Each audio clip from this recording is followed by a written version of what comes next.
কর্তা মন্ত্রীদের ঘেরাটোপে মেসি, চড়া দামে টিকিট কেটেও বঞ্চিত দর্শকরা। যুব ভারতীতে বোতল পড়ছে মাঠে, ভাঙছে চেয়ার এবং ফেন্সিং। লিওনেল মেসি যুব ভারতীতে পৌঁছতেই অন্তত 70 থেকে 80 জন মানুষের ভিড় ঘিরে ধরে তাকে। ফলে গ্যালারি থেকে তাকে দেখা যাচ্ছিল না। টিকিট কেটে মেসিকে দেখতে যাওয়া ফুটবল প্রেমীদের ভরসা ছিল স্টেডিয়ামের 3টি জায়ান্ট স্ক্রিন।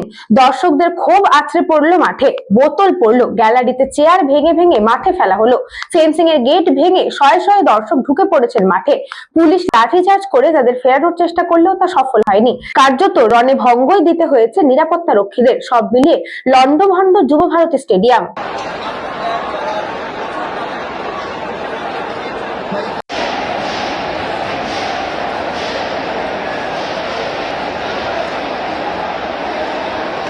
স্ক্রিন তো আমি দেখি ছাড়ি না দেখি ছবি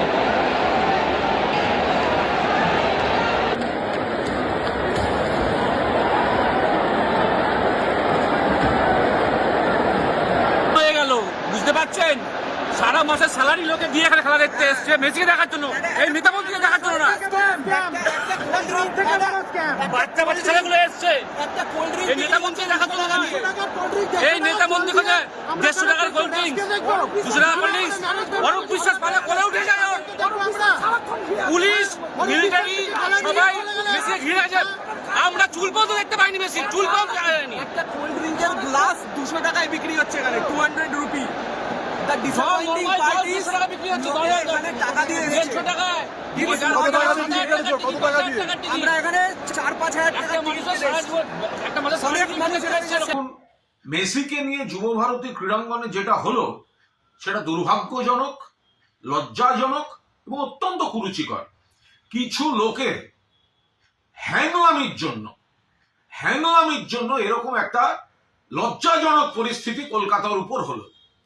কেন মেসি যখন মাঠে ঘুরছেন, এত মানুষ তারা কত শখ করে খেলার, তো মূল কথা ছিল না মেসিকে দেখতে যাচ্ছে, মেসি আসছেন, স্বপ্নের নায়ক, মেসিকে দেখতে যাচ্ছেন।